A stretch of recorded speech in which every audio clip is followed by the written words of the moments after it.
Right? So this property has 5 labs on it, okay? First lab is going to be that building right there at the end of those silos. Now, in continuous distillation, we need to receive 10 corn trucks a day. So Monday through Friday, 10 corn trucks to support continuous distillation. On Saturdays and Sundays, that's when we get our malt and our rye. So they get checked in at security, where y'all came in at. They're going to hit down this driveway right here. There's the grains garage on the other side, which we can't see. That truck will pull up into there. One of the operators gets alerted. They head down there to meet that grain truck. They're going to do a site inspection, and then they're going to take a sample of it over to that lab right there, and they're going to do a closer analysis of it. So we use yellow dent number 2 unless we use something else. So yellow dent number 2 is going to be our primary corn source, and we only buy our corn 60 miles from us. That's it. No farther. We want Kentucky terroir corn, right? We all know Iowa makes great corn. We want Kentucky corn, 60 miles from us. So what they're going to check in that lab, they're going to look for moisture, mold, foreign objects, anything like that before we accept the load. No more than 14% moisture on that corn kernel, all right? So if it passes inspection, we've only had to turn away 1 grain truck this whole time, so that's good. Then that grain enters the respective silo. There are 6 of them right here, and they represent 2.5 million pounds of grain. I'm going to ask you a pop quiz, okay?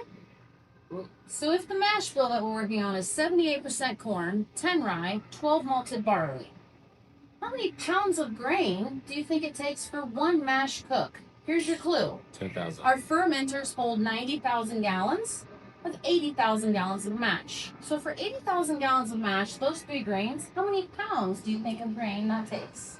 10,000. 36. Probably about 130,000. Up more. Wow, nice. Say 80,000. Cut that down. 1 billion. I'm gonna go. 155,000 pounds of grain. That's kind of close. 155. Yeah, you were real close. Yeah, That's what I thought. I would 10 to 1. You're gonna remember that. So I'm gonna nail it into your head. It's kind of a cool statistic. Oh, I got you on video. I'm going to remember. Okay, cool. For your pop quiz later.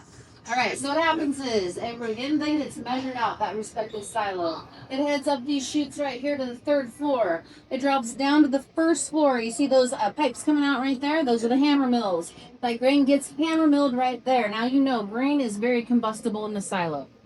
It's even more combustible when you begin to mill it, right? So what happens is that dust gets interjected back into these smaller silos right here. And then when the grain is done milling, ultimately that dust gets received back into the main pile, and from there, so we even mash the dust, goes all the way up to the 5th floor in this building. There are 5 stories in this building. Drops down to the 3rd floor where it's measured out into the mash cookers on the 2nd floor, which we'll see here in a second. So just remember, 155,000 pounds then of milled grain. That's a trip. That's a trip. Yeah, that's right. All right, so for where you are on the campus, those 3 tubs up top right there, that is the air-chilled water tower. All right, so as all the tanks get cooled down with air-chilled pipes, that's where that's coming from. And then you see a building directly behind us, and there's a silver silo right there. That building is almost the entire size of this distillery building right here, and that is a DDG house.